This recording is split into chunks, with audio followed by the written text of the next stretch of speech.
26వ కీర్తన 7-8 వచనాలు. 26వ కీర్తన 7-8 వచనాలు. అందరం కూడా మన బైబిల్స్ తెరిచి గట్టిగా చదువుదాం. అచ్చట కృతజ్ఞతాస్తుతులు చెల్లింతును, నీ ఆశ్చర్య కార్యములను వివరింతును. యెహోవా, నీ నివాస మందిరమును, నీ తేజో మహిమ నిలుచు స్థలమును నేను ప్రేమించుచున్నాను. దేవుని బిడ్డలారా, ఈరోజు దేవుని యొక్క వాక్యంలో నుంచి 26వ కీర్తన 8వ వచనాన్ని మనం ధ్యానం చేయబోతున్నాం. యెహోవా, నీ నివాస మందిరమును, నీ తేజో మహిమ నిలుచు స్థలమును నేను ప్రేమించుచున్నాను.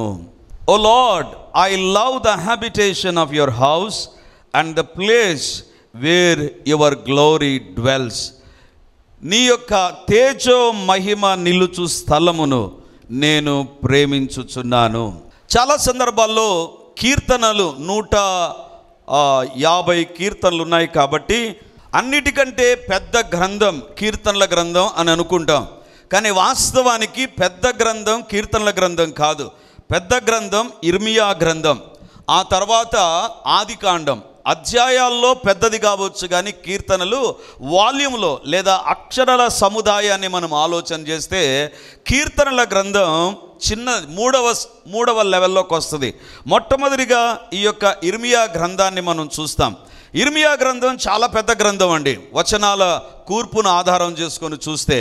కానీ చాలా సందర్భాల్లో ఒక అధ్యాయాలను గురించి మనం ఆలోచన చేస్తూ we thought Psalm is the largest book అని మనం అనుకుంటాం. Of course on the basis of chapters it may be the longest book, but the volume of the కంటెంట్ని చూస్తే ఇర్మియా గ్రంథం చాలా పెద్ద గ్రంథం. దేవుని బిడ్డలారా, ఈ యొక్క కీర్తనల గ్రంథానికి ఉండేటువంటి ప్రాముఖ్యతను గురించి కొన్ని విషయాలు మీకు తెలిపిన తర్వాత నేను వాక్యంలోనికి వెళతాను. ఎందుకంటే అది నా ఆనవాయితీ. అధ్యాయాన్ని లేదా ఆ యొక్క పుస్తకాన్ని గురించి కొన్ని విషయాలు మనం తెలుసుకున్న తర్వాత ఆ తర్వాత సందేశంలోనికి వెళ్ళడం దేవుని యొక్క ఉద్దేశమని నేను భావిస్తూ ఉంటాను. So in my introduction I will always touch the background of the book or about the book. ఇక్కడ గమనిస్తే కీర్తనలు యూదుల సాంప్రదాయంలో, క్రైస్తవ సాంప్రదాయంలో స్తుతి సమయంలో వాడబడేటువంటి కీర్తనలు. అంటే ఈ యొక్క ప్యాసేజెస్లో నుంచే తీసుకున్నటువంటి వచనాలను మనము పాటల్లో ఉపయోగిస్తూ ఉంటాం. దేవుని బిడ్డలారా, ఈ యొక్క కీర్తనల గ్రంథం రాయడానికి లేదా కీర్తనలు అనేటువంటి ఈ పుస్తకాన్ని రాయడానికి ఎంత టైం పట్టింది తెలుసా అండి? 1000 సంవత్సరాల టైం పట్టింది.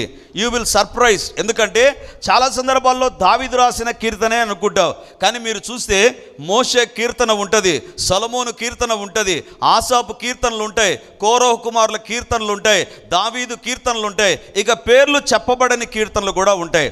వీటన్నిటిని మనము క్రోడీకరించి what is the duration of this book, ఈ పుస్తకము ఎంత కాలాన్ని సూచిస్తుంది అంటే 1000 సంవత్సరాలను సూచిస్తుంది. అంటే ఏ పుస్తకానికి కూడా ఇంత కాల పరిమితి అనేటువంటిది మనం గమనించం. దేవుని బిడ్డలారా, ఈ కీర్తనల గ్రంథానికి ఉండేటువంటి పేరేంటంటే మనం కీర్తనలు అని మనం అంటాం. కానీ చాలామంది ఏమంటారంటే it is the combination of 66 books అంటారు. 66 గ్రంథాలు కలిగినటువంటి బైబిల్ యొక్క ఒక చిన్నపాటి బైబిలే కీర్తనలు అని చెప్తారు. ఎందుకంటే యెషయా గ్రంథంలో ఉండేటువంటి ప్రవచనాలు ఈ యొక్క కీర్తనలో మనం చూస్తాం. స్తుతులు మాత్రమే కాదు, ప్రవచనాలను మనం చూస్తాం. దేవుని యొక్క రాకడను గురించి మనం చూస్తాం, సృష్టిని గురించి చూస్తాం. ఆది కాండంలో కనపడేటువంటి ఇన్ఫర్మేషన్ కంటే కొంచెం ఎక్స్ట్రా ఇన్ఫర్మేషన్ కీర్తనల గ్రంథంలో మనకు కనపడుతుంది. లేదా ఈ యొక్క పంచకాండాల్లో కనపడేటువంటి ఇన్ఫర్మేషన్ కంటే much more information we will have it in the book of Psalms. సో కీర్తనలు అనేటువంటిది it is called the miniature Bible అంటారు. చిన్నపాటి బైబిల్ అని కూడా ఈ యొక్క కీర్తనల గ్రంథాన్ని గురించి మనం గమనిస్తూ ఉంటాం. దేవుని బిడ్డలారా, మరి ఈ కీర్తనలో ఈరోజు మనం చదువుకున్నటువంటి కీర్తన 26వ కీర్తన. ఇది దావీదు రాసిన కీర్తన అని చాలామంది భావిస్తారు. దావీదు ఈ కీర్తన రచించుతూ ఒక మాట అంటాడు. 3వ వచనాన్ని చదువుకుందాం ఇప్పుడు. ఏంటిది 3వ వచనం? నీ కృప నా కన్నుల ఎదుట నుంచుకొని ఉన్నాను, నీ సత్యమును అనుసరించి నడుచుకొనుచున్నాను. నీ సత్యమును అనుసరించి నడుచుకొనుచున్నాను. దావీదు ఏంటి నీ యొక్క కీర్తన అంటే ఒక సత్యాన్ని నేను అనుసరించాలని కోరుతున్నాడు. అంటే దావీదు ఇంతవరకు ఆ సత్యాన్ని నువ్వు అంతగా గుర్తించలేదా? అంతగా గుర్తించలేదు. నేను I want to follow A truth. ఇంతవరకు నేను ఈ సత్యాన్ని తెలుసుకోలేదు, ఇప్పుడు ఈ సత్యాన్ని నేను వెంబడిస్తాను. ఏంటి దావీదు ఆ సత్యము? ఏంటి నువ్వు కనుక్కున్నటువంటి ఒక సత్యము, ఒక secret? I want to follow అనేటువంటి ఒక తీర్మానము, ఒక నిర్ణయం నీ జీవితంలో ఉంది కదా. ఏంటిది ఆ తీర్మానం? ఏంటిది ఆ సత్యం అంటే దావీదు అంటాడు, ఇప్పుడు చూడండి 8వ వచనం, నీ నివాస మందిరమును నీ తేజో మహిమ నిలుచు స్థలమును నేను ప్రేమించుచున్నాను. 3వ వచనంలో ఏమన్నాడు? ఒక సత్యాన్ని నేను నడుచుకొనుచున్నాను అన్నాడు. ఏంటిది దావీదు ఆ సత్యము అంటే, దేవుని యొక్క తేజో మహిమ నిలుచు స్థలమును నేను ప్రేమించుచున్నాను.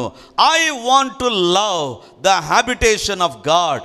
దేవుడు ఉండేటువంటి మందిరాన్ని, ఇంకా ఏమంటున్నాడంటే తేజో మహిమ నిలుచు స్థలమును నేను ప్రేమించుచున్నాను. దావీదుకు అంతవరకు ఈ సత్యం తెలియకుండా ఉందండి. కానీ దేవుడు 26వ అధ్యాయంలో ఒక సత్యాన్ని తెలుస్తున్నాడు. దావీదు, నీకు పాటల గురించి ఐడియా ఉంది, పాటలు రాస్తుంటున్నావు, మంచి పాటలే నువ్వు రాస్తుంటున్నావు. కానీ నువ్వు తెలుసుకోవాల్సిన ఒక సత్యం ఉంది. లేదా గొర్రెలను నడిపించేటువంటి ఒక మంచి కాపరిగా నువ్వు ఉంటున్నావు. You are expert shepherd. నువ్వు మంచి కాపరిగా ఉంటున్నావు. కానీ నువ్వు ఒకటి తెలుసుకోవాలి, ఏంటంటే దేవుని యొక్క తేజో మహిమ నిలుచు స్థలాన్ని నువ్వు ప్రేమించాలి దావీదు. దేవుని యొక్క మందిరాన్ని ప్రేమించాలి. ఈరోజు దేవుని యొక్క వాక్యంలో నుంచి మనం ధ్యానించేటువంటి అంశం ఏంటంటే, దేవుని తేజో మహిమ స్థలమును మనము ప్రేమించుచున్నామా? తేజో మహిమ స్థలమును మనము ప్రేమించుచున్నామా?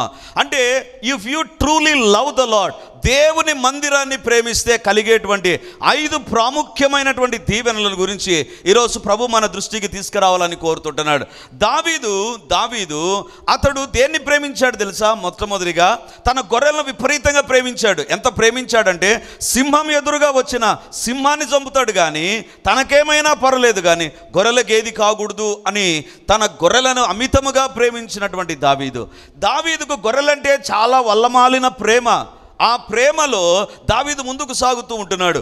ఒకవేళ దావీదు తన చుట్టూ ఉండేటువంటి పరిసరాలను చూసి, అబ్బో ఎంత అద్భుతంగా ఉంది, యెరూషలేమైనా, లేకపోతే ఈ యొక్క పర్వతాలైనా, లేకపోతే మంచు కురిసేటువంటి ఆ పర్వతాలైనా ఎంత అద్భుతంగా ఉంటాయి, ఐ లవ్ నేచర్ అనేటువంటి తలంపుల మధ్య దావీదు ఉండవచ్చండి. ఎందుకంటే గొర్రెలను తీసుకొని వెళుతుంటున్నాడు కాబట్టి. దేవుని బిడ్డలారా, అంటే దావీదు ప్రేమించడానికి చాలా ఉన్నాయి అక్కడ. కానీ దావీదుకు దేవుడు ఒకటి నేర్పిస్తుంటున్నాడు. ఈ ప్రేమ అంతా ఒక ఎత్తు దావీదు, నీవు దేవుని మందిరాన్ని, దేవుని తేజో మహిమ నిలుచు స్థలమును నువ్వు ప్రేమించాలి. ఈ సత్యాన్ని తెలుసుకో. దేవుని యొక్క వాక్యం జాగ్రత్తగా ఉండి, చర్చికి రండి అనేటువంటిది కాదు అక్కడ చెప్పేది. చర్చికి రండి అనేటువంటిది సత్యము కాదు. ఏది సత్యము తెలుసా? ఏది మనం నేర్చుకోవాల్సింది తెలుసా? You must love the very presence of the Almighty God. దేవుని యొక్క తేజో మహిమ నిలుచు స్థలాన్ని నువ్వు ప్రేమించాలి. దేవుని మందిరాన్ని ప్రేమించాలి. దేవుని మందిరానికి రావడం కాదు. డోంట్ సే దట్ నేను దేవుని మందిరానికి వస్తుంటున్నా, అది నీ యొక్క అలవాటు కావచ్చు. ఆదివారం అయింది కాబట్టి, క్రైస్తవుడు అయినావు కాబట్టి, బాప్తిసం తీసుకున్నావు కాబట్టి చర్చికి నువ్వు వస్తుంటున్నావు. That may be your habit. అది ఒక నీ అలవాటు కావచ్చు. కానీ దేవుడు దావీదుకి నేర్పిస్తాడు. దావీదు ఒక సత్యాన్ని నువ్వు తెలుసుకోవాలి. ఏంటి ఆ సత్యం అంటే, దేవుని నివాస స్థలాన్ని నువ్వు ప్రేమించాలి.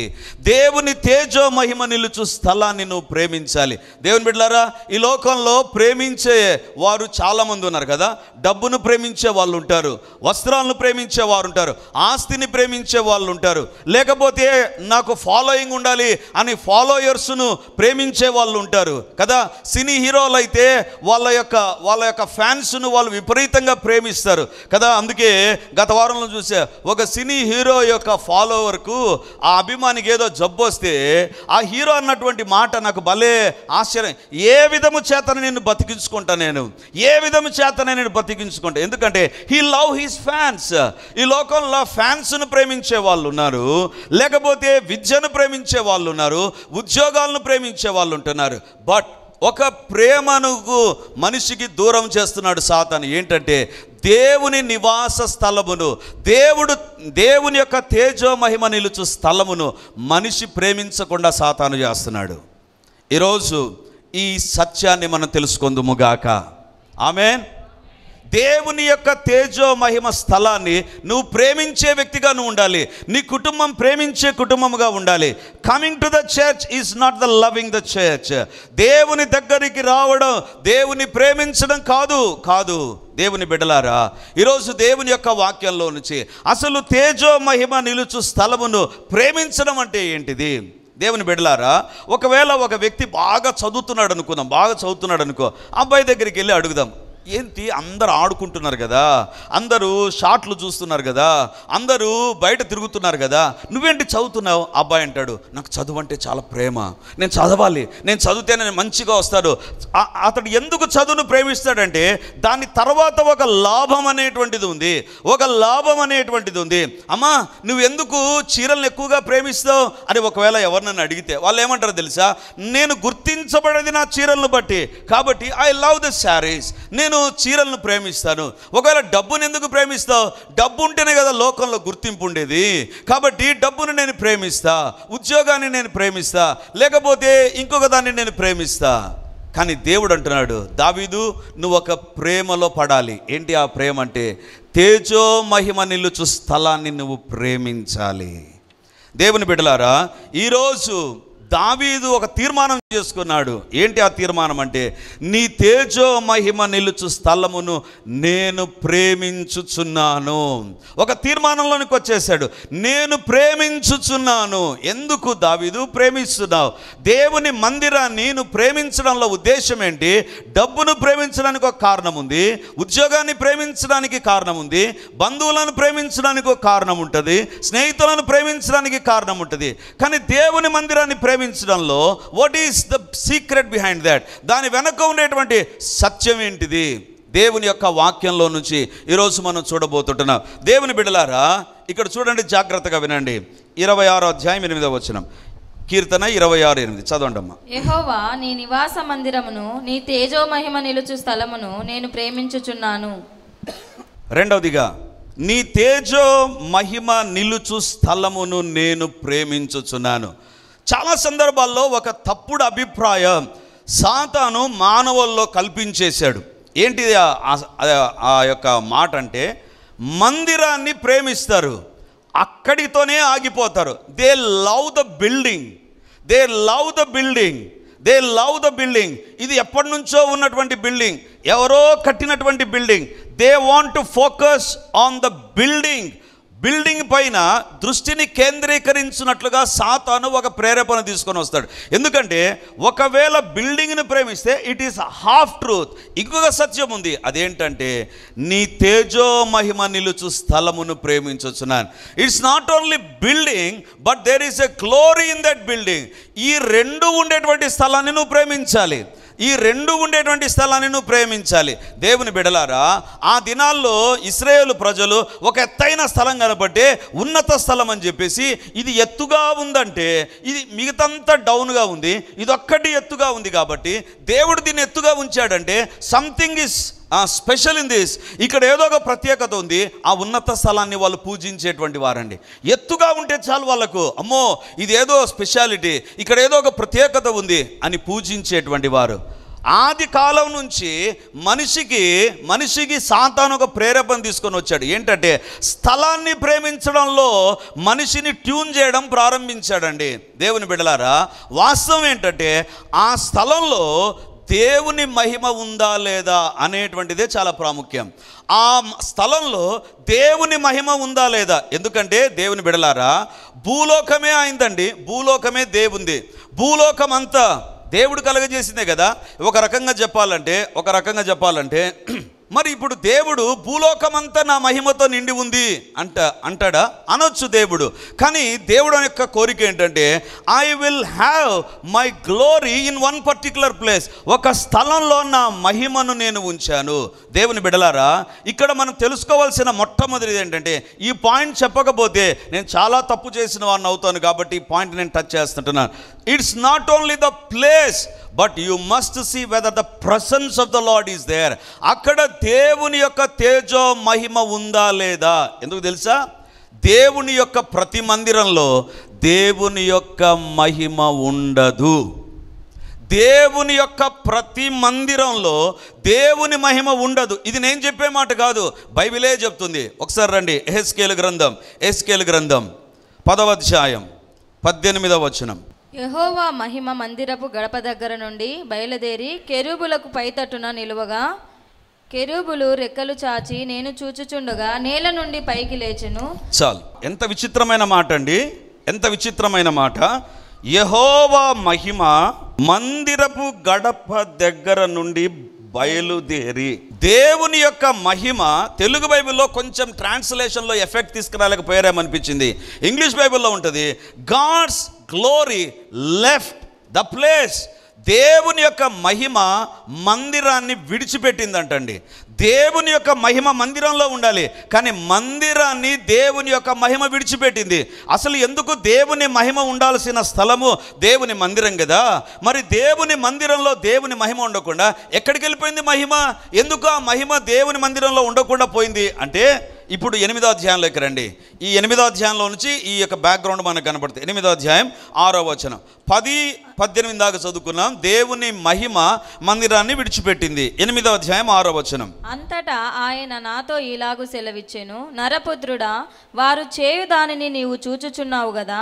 నా పరిశుద్ధ స్థలమును నేను విడిచిపోవునట్లుగా ఇశ్రాయేలీలు ఇక్కడ చేయు అత్యధికమైన హేయ కృత్యములు చూచితివా? ఈ తట్టు తిరిగిన ఎడల వీటికంటే మరీ అధికమైన హేయ క్రియలు చూచెదవు. ఇక్కడ దేవుడు దేవుడు ఆ యొక్క బ్లాకేజ్ను బ్రేక్ చేస్తుంటున్నాడు. ఆ సత్యాన్ని ఎందుకు మహిమ ఒడిచిపెట్టి వెళ్ళిపోయింది అంటే, దేవుని యొక్క మందిరము హేయ కృత్యములు కలిగినదిగా మారిపోయిందంట. అంటే once upon a time it's a building where the presence of the Lord was there. దేవుని యొక్క మందిరంలో దేవుని మహిమ ఉన్నింది.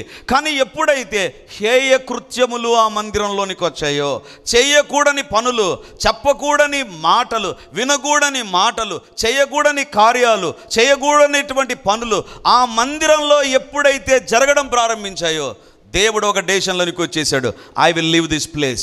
నా మహిమ ఇక్కడ ఉండడానికి వీలేదు. I will take away my glory. దేవుని బిడ్డలారా, ఇప్పుడు దావీదు అంటున్నాడు, నేను ఏ మందిరాన్ని ప్రేమిస్తున్నాను తెలుసా? ఎక్కడ తేజో మహిమ నిలిచి ఉందో, ఎక్కడ మహిమ కనపడుతుందో, ఎక్కడ దేవునికి హేయ కృత్యము కాని కార్యాలు జరుగుతున్నాయో ఆ మందిరాన్ని నేను ప్రేమిస్తున్నా, ఆ మందిరాన్ని నేను ప్రేమిస్తుంటున్నా. దేవుని బిడ్డలారా, ఈరోజు మనం తెలుసుకోవాల్సిన విషయం ఏంటంటే, దేవుడు కోరుకునేటువంటి స్థలం ఏంటి తెలుసా? హేయ కృత్యములు ఉండకూడదు. దేవుని మందిరంలో జరగకూడని పనులు జరగడానికి వీలు లేదు. ఆ మధ్య కాలంలో నేను కడప జిల్లాలోనే ఒక ప్రాంతంలో అవుట్స్కట్స్ గుండా నేను నడుచుకుంటూ వెళుతున్నాను.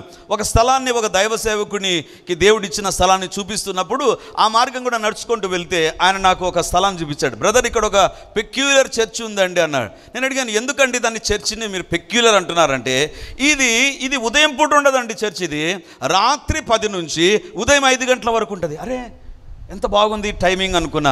రాత్రి 10 నుంచి ఉదయం 5 గంటల వరకు అంటే ఉదయం అంతా మీ ఇంట్లో మీరు ఉండొచ్చు, రాత్రి 10 నుంచి 5 గంటలకు చర్చికి రావచ్చు. కానీ చర్చికి వచ్చేటప్పుడు ప్రతి ఒక్కరు ఒక దోమతెర, బెడ్షీటు, బెడ్ తెచ్చుకోవాలి. ఏమంటే ఆ చర్చిలో అందరూ రాత్రిలో దోమతెర కట్టుకొని పండుకుంటారు. పడుకోవడానికి ఒక చర్చిని వాళ్ళు ఏర్పాటు చేసుకున్నారు. దేనికోసం చర్చిని ఏర్పాటు చేసుకున్నారంట? దేవుని కొరకు కాదు. వాళ్ళు పడుకొని వాళ్ళ యొక్క సాంసారిక జీవితాన్ని అక్కడ జీవించడానికంట. నాకు ఇదేం పాడిపోయే కాలం అండి. దేవుని మందిరం పరిశుద్ధమైంది. పరిశుద్ధమైన దాంట్లో బెడ్ వేసుకొని ఏం చేయబోతున్నారు వీళ్ళు? దేవుని బిడ్డలారా, దేవుని మందిరాలు ఈ దినాన హేయ కృత్యాలకు నిలయాలుగా మారిపోయాయి. దేవునికి ఇష్టం లేని కార్యాలు జరగడం ప్రారంభించాయి. అందుకే దేవుడు ఒక తీర్మానం, ఐ లీవ్ దిస్ ప్లేస్. ఎవరు కట్టినా, ఎప్పుడు కట్టినా, ఎలాంటిదైనా I won't be there because it is not according to my standards. నా యొక్క వాక్యపు హద్దుల్లో లేదు, నా వాక్యపు షరతులకు లోబడి లేదు. దేవుని బిడ్డలారా, ఈరోజు దేవుడు మనతో మాట్లాడుతుంటున్నాడు. నీవు ప్రేమించేటువంటి దేవుని మందిరంలో దేవుని మహిమ ఉండాలి. It's not only building, but it should have carry the presence of the lord. దేవుని యొక్క సన్నిధి అక్కడ నుంచి వెళ్ళడం అనేటువంటిది జరగాలి. దేవుని బిడ్డలారా, ఈ స్థలాన్ని దేవుడు చూపించి తీసుకోవాలనేటువంటి నిర్ణయంలోనికి, అంటే మనము 2024 కదా, 21లో మనం ఇక్కడ అడుగు పెట్టాం. ఇక్కడ అడుగు పెట్టినప్పుడు చాలామంది నాకు చెప్పారు, ఆ ప్లేస్ ఏంటండి, ఎందుకు తీసుకుంటున్నారండి, తీసుకోవాల్సిన అవసరం ఏముందండి, వర్స్ట్ ప్లేస్ అండి, నాకు అర్థమే కాదు, ఎందుకు ఈ మాట అంటున్నారు, ఏం బాగానే ఉంది కదా అనుకునేటువంటి వాడిని. ఆ తర్వాత తెలిసింది ఈ చుట్టుపట్ల జరిగిన కార్యాలు, ఈ స్థలము మనం వాడకముందు ఈ స్థలం ఎంత వర్స్ట్గా వాడబడిందో ఈ చుట్టుపక్కల వాళ్ళకు తెలుసు. దేవుని బిడ్డలారా, లాస్ట్ వీక్ కూడా నేను చెప్పాను, ఈ చుట్టూ ఉండేటువంటి వాళ్ళు ఎవ్వరు కూడా రాత్రుల్లో మిద్దె పైన పడుకునే సాహసం చేసేవాళ్ళు కాదు. ప్రతి ఒక్కరి ఇంట్లో పండుకోవాలి. ఎందుకు తెలుసా? రాత్రి అవుతుండగానే గజ్జల శబ్దం, ఆడవాళ్ళ అరుపులు, కేకలతో ఎవ్వరు కూడా మిద్దెల పైన పడుకునేటువంటి దాఖలాలు లేవు. ఎప్పుడైతే పరిచర్య ఇక్కడ ప్రారంభమైందో అవన్నీ బంద్ అయిపోయాయంట. ఇది నేను చెప్పేటువంటి సాక్ష్యం కాదు. ఆ వీధిలో ప్రక్కన ఉండేటువంటి రాజీవ్ గాంధీ నగర్ వీధిలో ఉండేటువంటి వాళ్ళు మాట్లాడుకుంటూ, చర్చి ఇక్కడ ప్రారంభమైన తర్వాత మనం పీస్ఫుల్గా మిద్దెల పైన పడుకుంటున్నాం. చప్పట్లు కొట్టి దేవుని మహిమపరుస్తాం. దేవుని బిడ్డలారా, దేవుని యొక్క మహిమ ఉంటే చాలు. Last Friday all night prayer, నాకు హెల్త్ సరిగా లేదండి, బాగా కాఫ్ ఇవంతా ఉన్నాయి. ఐ వాజ్ సిట్టింగ్ దేర్, అక్కడ కూర్చున్నాను. ఐ వాజ్ ప్రేయింగ్, ప్రార్థన చేస్తూ ఉన్నాను. నా బలహీనతలు ఎంతున్నా సరే నేను అనుకున్నాను, నెలలో ఒక్కరోజు రాత్రిని దగ్గర గడపడాను. I don't want to miss that lord. By all means I want to be there. అంటే ఉదయం నుంచి నాకు హెల్త్ సరిగా లేదు, కానీ మధ్యాహ్నం కూడా అస్సలు పడుకోలేదు. సాయంత్రం అయిన తర్వాత మళ్ళీ విజిటర్స్ రావడం, మాట్లాడడం అయిపోయిన తర్వాత రాత్రి మేలుకోవాలి, ఏది ఏమైనా మేలుకోవాలి అని ప్రార్థనాపూర్వకంగా నేను వచ్చానండి. రాత్రంతా మేలుకున్నాను. మధ్యలోకి వెళ్ళి అలా రిలాక్స్ అయ్యాను కారులో కొద్దిసేపు, అంతే, కానీ నిద్రపోలేదు. అక్కడ కూడా నేను ప్రార్థన చేసుకుంటూనే ఉన్నాను.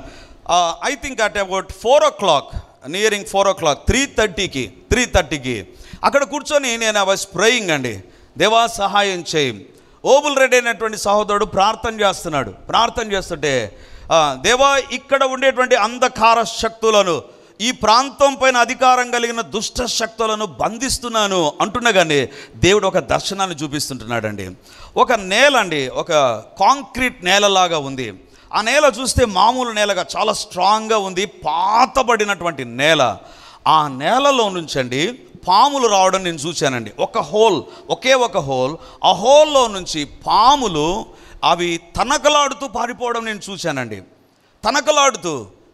దేవుని యొక్క సన్నిధి ఎప్పుడైతే ఉంటుందో సాతాను శక్తులు ఉండవు. సాతాను శక్తులు ఆ పాములు నేను చూశానండి, తనకలాడుతూ.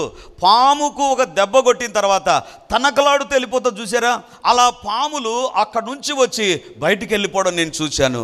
I was thanking the lord. దేవానికి స్తోత్రం ప్రభా, నీ యొక్క స్థలంలో మేము ప్రార్థన చేస్తే జరిగే కార్యం ఏంటి తెలుసా? అపవాది శక్తులు పారిపోతాయి. హల్లెలూయా, హల్లెలూయా. దేవుని బిడ్డలారా, ఇప్పుడు దావీదు అంటున్నాడు, I'm not the person who loves the building. మందిరాన్ని ప్రేమించే వ్యక్తిని మాత్రమే కాదు నేను, ఆ మందిరంలో తేజో మహిమ నిలిచి ఉన్నదా లేదా, ఆ స్థలాన్ని నేను ప్రేమిస్తున్నాను. ఇప్పుడు దేవుని యొక్క వాక్యంలోంచి దేవుని మందిరాన్ని, దేవుని యొక్క మహిమ ఉండే స్థలాన్ని నీవు ప్రేమిస్తే ఒక 5 ఆశీర్వాదాలు కలుగుతాయి, ఎక్కడ కూడా లోకంలో దొరకవండేవి. అవేంటో ఈరోజు మీ ఎదుట నేను ఉంచాలని కోరుతుంటున్నా. మీరు దేవుని మందిరాన్ని ఎంత క్రమంగా వచ్చి ఈ యొక్క వాక్య ప్రకారం మీరు మందిరంలో గడుపుతారో జరిగేటువంటిది ఏంటి తెలుసా? 5 ప్రాముఖ్యమైన ఆశీర్వాదాలు ఉంటాయి. మీ దగ్గర బైబిలు, పెన్ను, నోట్ పుస్తకం ఉంటే రాసి పెట్టుకోండి. ఎందుకు రాసి పెట్టుకోమని చెప్తున్నానంటే, ఈ 5 నీవు మందిరాన్ని ప్రేమించి ఆదివారాన వార కార్యక్రమాలకు హాజరయ్యే వ్యక్తివైతే, దేవుని సేవకునిగా దేవుని వేదికపై నుంచి సవాలు విస్తురుతుంటున్న ఈ 5 ఆశీర్వాదాలను నా దేవుడు మీ జీవితంలో నెరవేర్చునుగాక. హల్లెలూయా, హల్లెలూయా. దావీదు నువ్వు ఒక సత్యాన్ని నేర్చుకున్నావు అన్నావు కదా, ఆ సత్యము దేవుని తేజో మహిమ నిలుచు మందిరాన్ని ప్రేమిస్తానన్నావు కదా. మందిరంలోనికి వెళితే ఏం కలిగింది దావీదు, నీకు ఏం జరిగింది దావీదు అంటే, దావీదు ఏమంటాడు తెలుసా? సమాజంలో యెహోవాను స్తుతించెదను. దేవుని బిడ్డలారా, దేవుని మందిరాన్ని నువ్వు ప్రేమించే వ్యక్తివైతే, దేవుని మందిరాన్ని నువ్వు ఘనపరిచే వ్యక్తివైతే, దేవుని మందిరంలో దేవుని మహిమ ఉంది, నేను అనుభవించాలి అని ఆసక్తిగా క్రమంగా ఎప్పుడైతే దేవుని మందిరానికి వస్తావో, కొంతమంది ఏ రకంగా ఉంటారు తెలుసా? కొంతమంది ఏ రకంగా ఉంటారంటే, ఎగరగొట్టే బ్యాచ్ ఉంటారు. వాళ్ళకు తెలుసు దేవుని మందిరం, ఆ తర్వాత పోదంలే, ఈరోజు నువ్వు పోలే. కొంతమంది ఏంటంటే ఒకరిని పంపి ఒకరు ఉంటారండి, వాళ్ళు దేవుని మందిరాన్ని ప్రేమించడంలే, వాళ్ళకు బరువు అయిపోయింది దేవుని మందిరానికి రావడం. దావీదు దేవుని మందిరాన్ని ప్రేమిస్తూ ఉంటున్నాడు, దేవుని మందిరాన్ని ప్రేమిస్తుంటాడు. దావీదు అక్కడ ఏమన్నా నీకేమన్నా కౌన్ బనేగా కరోడ్పతిలాగా కోట్లు ఏమన్నా దొరికాయా దావీదు? లేకపోతే అక్కడేమన్నా నీకు పోయిన వెంటనే లాటరీ టికెట్ తగిలినట్టుగా ఏమన్నా తగిలిందా దావీదు? దావీదు అంటే లేదే, లేదు లేదు లేదు లేదు. దేవుని తేజో మహిమ నిలుచు స్థలాన్ని నేను ప్రేమిస్తే నాకు కలిగిన మొదటి ఆశీర్వాదం ఏంటి తెలుసా? సమభూమిలో నా పాదము నిలిపి ఉన్నాను. హల్లెలూయా, హల్లెలూయా, హల్లెలూయా, హల్లెలూయా. గొప్ప దేవానికి వందనాలు, పరిశుద్ధాత్మ దేవానికి వందనాలు. తన దావీదుకు నేర్చుకున్న సత్యం ప్రభా, ఈరోజు మేము కూడా నేర్చుకోవడానికి కృపనిచ్చారు ప్రభా, కృపనిచ్చారు నాయన, కృపనిచ్చారు ప్రభా. నీ నివాస మందిరాన్ని, నీ తేజో మహిమ నిలుచు స్థలాన్ని ప్రేమించాడు ప్రభా దావీదు. నాయనా, ఇశ్రాయేలులు ఉన్నత స్థలాలను ప్రేమిస్తే, తండ్రి దేవుని మహిమ లేని స్థలాలను వాళ్ళు ప్రేమిస్తే, దావీదైతే దేవుని మహిమ నిలుచు స్థలాన్ని ప్రేమించాడు నాయనా. తండ్రి నీకు వందనాలు. ఇది నన్ను మా జీవితంలో కూడా ఎన్ని మార్లు దేవుని నివాస మందిరాన్ని, తేజో మహిమ నిలుచు స్థలాన్ని మేము ప్రేమించలేక దూరం అయిపోయి ఏవేవో కారణాలు చెప్పి మేము తప్పించుకొని మానుకున్నాం ప్రభా. మీ శిలవ రక్తం మమ్మల్ని కడుగునుగాక తండ్రి. ఇది మొదలుకొని ఏ ఆదివారం పరిచర్య దినాలను మేము ఎన్నడూ మానుకొనకుండా ఉందుముగాక దేవ. విడువక నీ నివాస స్థలమును, నీ తేజోమహిమ నిలుచు స్థలమును మేము ప్రేమిస్తూ మేము దీవించబడుదుముగాక, ఆశీర్వదించబడుదుముగాక, వర్ధిల్లుదుముగాక, క్షేమంగా ఉందుముగాక తండ్రి. ఈ యొక్క స్థలము, ఈ యొక్క సంఘం మా కొరకు మీరు ఇచ్చారు ప్రభా, ఒక ఉద్దేశంతో ఇచ్చారు నాయన. Let it be fulfil lord. ఇది నెరవేర్చబడునుగాక నాయన. మీరే మమ్మల్ని దర్శించండి, మీ ఆత్మ కార్యాలు జరిగించుమని ప్రార్థన చేస్తూ యేసు నామమందు అడుగుచున్నాను తండ్రి, ఆమేన్, ఆమేన్, ఆమేన్. Praise the lord. యేసుక్రీస్తు పరిశుద్ధ నామందు ఈ యొక్క విమోచన గడి అనే టీవీ కార్యక్రమాన్ని వీక్షిస్తున్నటువంటి దేవుని బిడ్డలారా, మీ ఒక్కొక్కరికి నా హృదయపూర్వకమైనటువంటి వందనాలు, శుభములు, ప్రార్థనలు తెలియజేస్తున్నాను. దేవుని యొక్క ఉచితమైన కృపను బట్టి ప్రతి ఆదివారం ఉదయం 9:30 గంటలకు మొదటి ఆరాధన రెడీమర్ చర్చ్లో జరుగుతూ ఉంది. వందలాది మంది ప్రజలు హాజరై దేవుని దీవెనలు పొందుతుంటున్నారు. మీరు కడప చుట్టూ ఉండేటువంటి గ్రామాల్లో ఉండేటువంటి వారైతే, సమీపాన ఉండేటువంటి వారైతే ఆదివారం ఆరాధనకు తప్పకుండా హాజరై దేవుని దీవెనలు మీరు పొందాలని కోరుతుంటున్నాను. మీకోసం ప్రత్యేకంగా దేవుని యొక్క సందేశం, ప్రత్యేకమైన ప్రార్థనలు, వ్యక్తిగతంగా మిమ్మల్ని కలుసుకొని మీ గురించిన విషయాలు తెలుసుకొని ప్రార్థించాలని మేము సిద్ధంగా ఉన్నాం. కాబట్టి ఈ యొక్క రెడీమర్ చర్చ్ కడప నడిబొడ్డున ఉండేటువంటి కోట్రేడి సర్కిల్ దగ్గర నారాయణ కాలేజ్ ఎదురుగా ఉండేటువంటి ఇంతకుముందు ఉన్నటువంటి స్టార్ థియేటర్లో ఇప్పుడు జరుగుతూ ఉంది. కాబట్టి తప్పకుండా ఇతర ప్రాంతాల నుంచి వచ్చే వారికి కూడా బస్ ఫెసిలిటీ కూడా చాలా దగ్గరగానే ఉంటుంది. కాబట్టి తప్పకుండా మీరు మీ కుటుంబాలు హాజరై ఈ వాక్యపు దీవెనలు, ప్రార్థనా శక్తిని, దేవుని యొక్క అద్భుతమైనటువంటి సన్నిధిని ప్రతి ఆదివారం ఉదయం 9:30కు జరిగేటువంటి ఆరాధనలో హాజరై దేవుని దీవెనలు పొందాలని కోరుతూ ఉన్నాను. సాయంత్రం 7 గంటలకు కూడా రెండవ ఆరాధన ఉంటుంది. తప్పకుండా ఈ 2 ఆరాధనలకు మీరు హాజరై దేవుని దీవెనలు పొందాలని కోరుతూ ఉంటున్నాను. మరిన్ని వివరాలకు ఈ కింద కనబడుతున్నటువంటి నంబర్ 9855669572 లేదా 9440407722కు మీరు కాల్ చేసి వివరాలు తెలుసుకోవాల్సిందిగా కోరుతున్నాను. God bless you.